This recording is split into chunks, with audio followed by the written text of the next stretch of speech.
Yun. Sorry guys, naubusan tayo ng ng battery dun sa isang telephone. So nag-switch tayo dun sa isa ngayon. Ito papakita ngayon ni Mervin ay sino to? 311 ang ending ng kanyang singsing. Si Euro Kittel. Oh, okay. Andun yung mga ano niya, yung mga ayan o, Euro Kittel. Andun yung pedigree niya Yan ang hawak ko ngayon. Ano to, nabili mo rin to? Excelsior. Ito, Excelsior. Nabili niya rin sa auction sa Excelsior. Ayan siya guys, oh. Oh. Nice cock. He's on the large side. Long kill. Medyo bukang konti ang kanyang sipit-sipitan, pero okay lang yun. Kami naman buong pakpak, oh.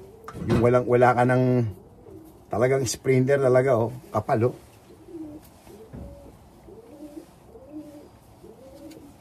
Sana all. Ang ganda, oh. Ayan, oh. Ayos. Yan. Okay. Yan is bloodline yan. Si Sagan ang nanay, Olympic Rico ang tatay. Ito Sagan. Ito Sagan guys, Olympic Rico. Cross with Olympic Rico. Ano, Rico Sagan. Parang nakikita ko na tong mga gantong ano eh. Ano, ang kanyang ano. Nandun yan sa pag mandun sa ano. Ayan, yan ang kanyang picture. Itong hawak ko ngayon. Thank you sir. Rico Sagan. Tigas ang kill din. Ayan, oh. Long cast. Sarado sipit-sipitan. Kita niyo naman si Pakpak guys. Dikit-dikit. Talagang sprinter, oh. Wala nang malalabasan ng hangin. Na talagang sprint. He's on medium size. Medium size lang siya. Ayan, oh. Wala sa itsura yan. Pag ang ibon nagbi-breed, yun lang importante. Sa pagkakalapate, huwag yung tignan ng ganda. Kasi mo, isa lang ang itong nakaraang taon na producer, binread ko siya, isa lang ang pinroduce niya. Oo.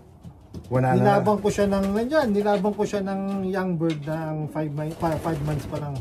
Oo. Tumapos ng karera yun all the way. There you go. Hindi mo naman kailangan talaga. Magaling importante, nandyan ang ibon. Matibay yung puso ng anak niya. Tapos eto, stock bird lang. Na ang lahi Bandiweyer at saka Bandiweyer, okay. Bandiweyer, okay. ang tatay, alam mo yung kusado mo checkered kanina maganda na Hermans. Yung sayo mo maganda na checkered. Ay, nandiyan, oh, yun dyan, oh, yung kanina. Oo. Yun, isa. Malaki. Pinakita pigeon. Yan. Yan tatay niya. Ito, yun ang tatay niyan. 8 ace pigeon, anak ng 8 ace pigeon ng one lock. Ito, so stock bird niya na to. So ito medium, long cast, sarado sipit-sipitan. Ayan, yung pakpak ko, sarado. Ayan. Ito nga na mga proper sprinter, oh. Solid.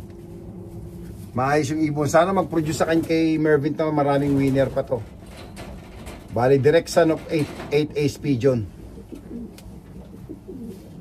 So ito kapatid na buo, stock bird lang din to eh. Kapatid na buo ito nag-9th place sa Shropshire. Kapatid? Kaso yung checkered dun dyan, blue bar. Anong tinapos ito? Yung kapatid niyang buo, kapatid na buo talagang nag-9th place ng Shropshire Finals. Ito yung brother nung o nestmate. Nestmate ba yun? Hindi siya nestmate. Bali, sibling niya lang. Full sibling nung 9th place ng... Jansen yan, tsaka Leo Hermans. Anak yan nung 5 times first ko. Oh! Ang beso. Sprinter talaga, oh. Buong buo. Yan. Ayun, yan na. Okay to. Snake ka natin. Alright, nice bird. Medium size guys, medium size. Yan lang, meron tayong 15, 16 okay. na cocks. Yan na tayo, hen. Ito, pakita ko lang sa inyo. Ito kanyang loft to. Pasensya na, madumi ha. Walang problema yan. Ayan. Yan ang mga ibon ni mga Mervin. Majority acquired from the one loft race. At proven racer ang mga anak. So breeder na sila ng mga winners. So I'm happy to hear that. At tayo inaambunan din. At nagpuproduce din ng winner. Yun ang importante. So salamat kay Mervin.